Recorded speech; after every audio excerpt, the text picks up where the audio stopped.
Hi friends, welcome to Ramya's day kitchen. இன்றைக்கி நம்ம கிச்சனில் நம்ம சூப்பரான ஒரு ஸ்நாக்ஸ்னு சொல்லலாம். ஸ்நாக்ஸ் தான் ஸ்வீட்டு செம்ம டேஸ்ட்டாக இருக்கும். குழந்தைங்க நல்லா விரும்பி சாப்பிடுவாங்க. இந்த மாதிரி செஞ்சு கொடுங்களேன். குழந்தைங்களாம் இப்போ லீவில் வீட்டில் இருக்கிறதுனால ஏதாவது சாப்பிட்றது கேட்டுகிட்டே இருப்பாங்க. நீங்கள் இந்த மாதிரி செஞ்சு கொடுங்க, செம்ம சூப்பராக இருக்கும். இன்றைக்கி சூப்பராக டேஸ்டியாக நம்ம ஃப்ரூட் கேசரின்னு சொல்லலாம், அல்வான்னு சொல்லலாம். ஃப்ரூட் கேசரி செய்ய போகிறோம். வாங்க எப்படி செய்கிறோன்னு பார்ப்போம். எல்லாம் நம்ம வீடியோக்குள்ளே போகிறதுக்கு முன்னாடி நம்ம சேனலுக்கு சப்ஸ்கிரைப் பண்ணுங்கள். சப்ஸ்கிரைப் பண்ணிட்டு பக்கத்தில் இருக்க பெல் பட்டனை ப்ரெஸ் பண்ணுங்கள். அப்போ தான் நான் போடுற வீடியோ உங்களுக்கு உடனே வரும். வாங்க வீடியோக்குள்ளே போகலாம்.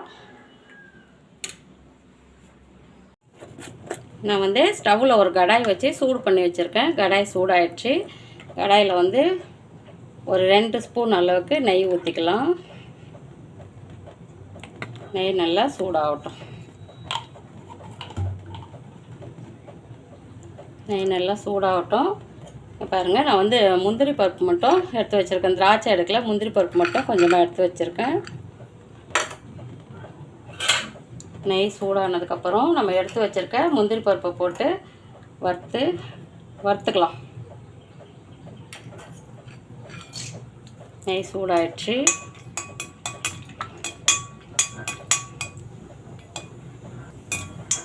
பாருங்கள், முந்திரி நல்லா செவந்துடுச்சு. எடுத்துடலாம்.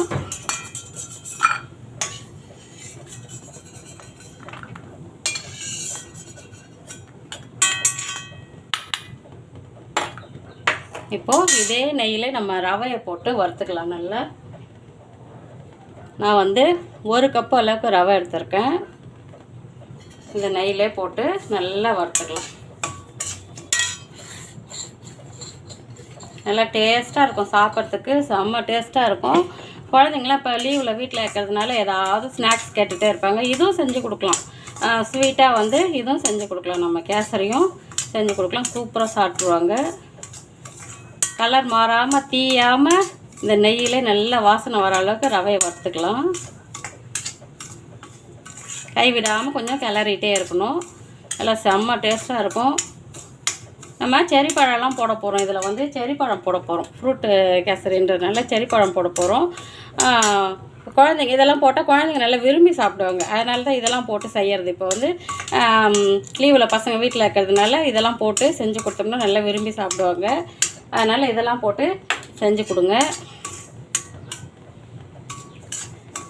செரி பழம் இல்லை, சாரி, டூட்டி ஃப்ரூட்டி போட போகிறேன்.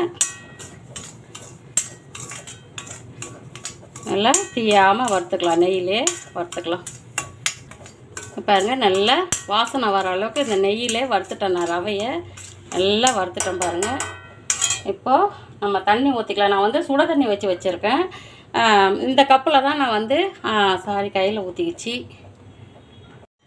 இப்போ பாருங்கள், ரவையை நல்லா வறுத்துட்டேன். நல்லா வாசனை வர அளவுக்கு நல்லா ஃப்ளேம் குறைச்சி வச்சு நல்லா தீயாமல் வறுத்துக்கணும். இந்த மாதிரி வறுத்துட்டு இப்போ தண்ணி ஊற்றிக்கலாம். நான் சுட தண்ணி வச்சு வச்சுக்கிறேன். நம்ம எந்த கப்பில் ரவை எடுத்தோமோ அதே கப்பில் தண்ணி ஊற்றிக்கலாம். நான் இந்த கப்பில் 1/2 கப்பு அளவுக்கு ரவை எடுத்தேன். 1/2 கப்பு அளவுக்கு எடுத்தால் 1 கப் மெஷர்மெண்ட் கப்பால் 1 கப்பு அளவுக்கு அளவு அது. அதில் 1/2 கப்பு எடுத்தேன்னா அதனால் தண்ணி 1 கப்பு ஊற்றுறேன். கொஞ்சம் மேலே தேரிக்கும், கவனமாக இருக்கணும்.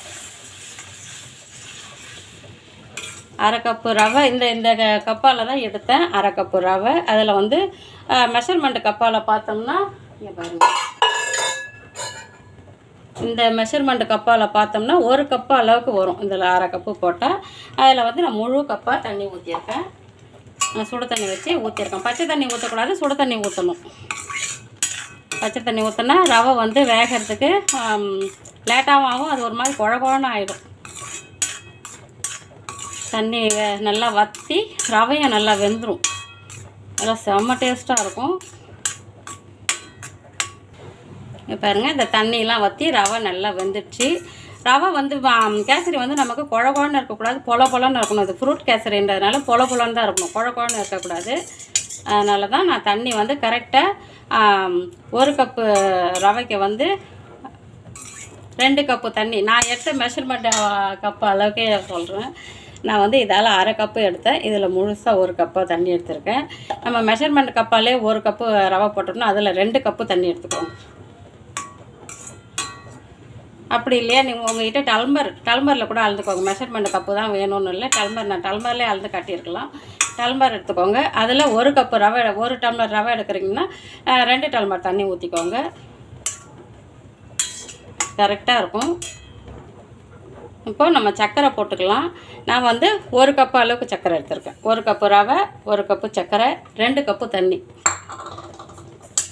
சர்க்கரை போட்டதும் லைட்டாக இலகும்.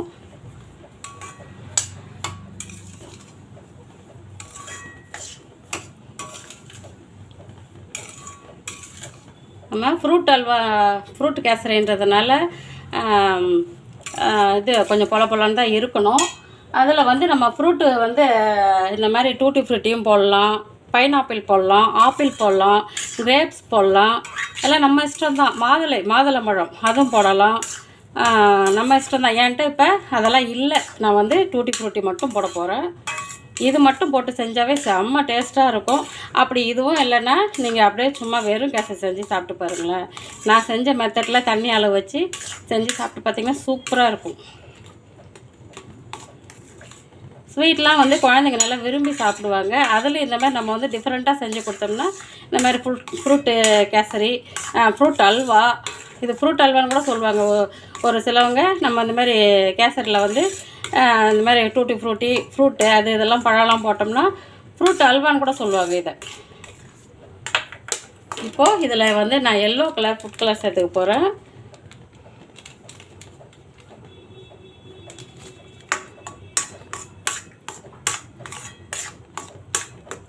போதும், ரொம்ப வேண்டாம்.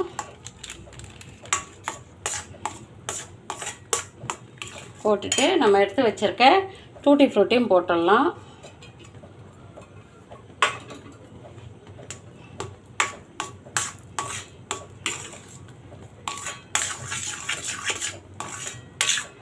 போட்டுட்டு இதில் 1 ஸ்பூன் நெய் ஊற்றிக்கலாம். இப்போ முன்னாடி வந்து நம்ம 2 ஸ்பூன் அளவுக்கு நெய் ஊற்றிருக்கோம். இப்போது 2 ஸ்பூனாகவே ஊற்றிக்கும். நெய் ஊற்றினோம்னா கொஞ்சம் நல்லா டேஸ்ட்டாக இருக்கும் சாப்பிட்றதுக்கு. வாசனையாக ஃப்ரூட் கேசரின்றது நல்லா செம்ம டேஸ்ட்டாக இருக்கும். பார்க்குறதுக்கு எப்படி இருக்குது பாருங்கள், நல்லா கலர்ஃபுல்லாக. நம்ம கேசரி வந்து எல்லோ கலரில் செஞ்சுருக்கோம். அதில் வந்து ஃப்ரூட்ஸ், அந்த டூட்டி ஃப்ரூட்டி வந்து க்ரீனு, ரெட்டு, எல்லோவும் போட்டிருக்குன்னு நினைக்கிறேன்.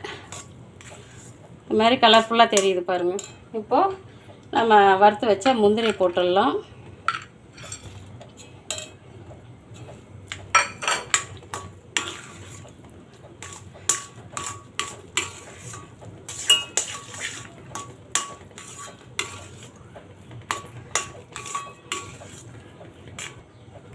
இப்போ 1 ஸ்பூன் நெய் ஊற்றிக்கலாம். போதும், மொத்தத்துக்கே ஒரு 5 ஸ்பூன் நெய் தான், அதிகம் ஊற்றலை.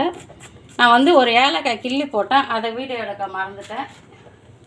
ஒரு ஏலக்காய் கிள்ளி போட்டுக்கிட்டேன், வாசனைக்கு ஏலக்காய் கிள்ளி போட்டுக்கிட்டேன். அவ்வளோதான். சூப்பரான ஃப்ரூட் அல்வான்னு சொல்லலாம், ஃப்ரூட் கேசரின்னு சொல்லலாம். நம்ம இஷ்டம்தான், சாப்பிட போகிறது நம்ம தானே. செம்ம சூப்பராக ரெடி ஆகிடுச்சு பாருங்கள். இது இன்னும் ஆற நல்லா பொலன்னு இருக்கும். செம்ம சூப்பரான fruit halwa, fruit kesari ready ஆகிடுச்சு. இங்கே பாருங்கள், செம்ம சூப்பரான டேஸ்ட்டான நம்ம ஃப்ரூட் கேசரி செஞ்சுருக்கோம். எப்படி இருக்குது பாருங்கள், செம்ம டேஸ்ட்டாக இருக்கும். பார்க்கும்போதே சாப்பிடணும் போல் இருக்குது. நல்லா நெய் மணக்க சூப்பராக டூட்டி ஃப்ரூட்டி போட்டு முந்திரிலாம் போட்டிருக்கோம். செம்ம டேஸ்ட்டாக இருக்கும். குழந்தைங்க நல்லா விரும்பி சாப்பிடுவாங்க. இந்தமாதிரி செஞ்சு கொடுங்களேன். நம்மளே சாப்பிட்லாம், குழந்தைங்க சாப்பிட்றது இல்லை, நம்மளே சாப்பிட்லாம்.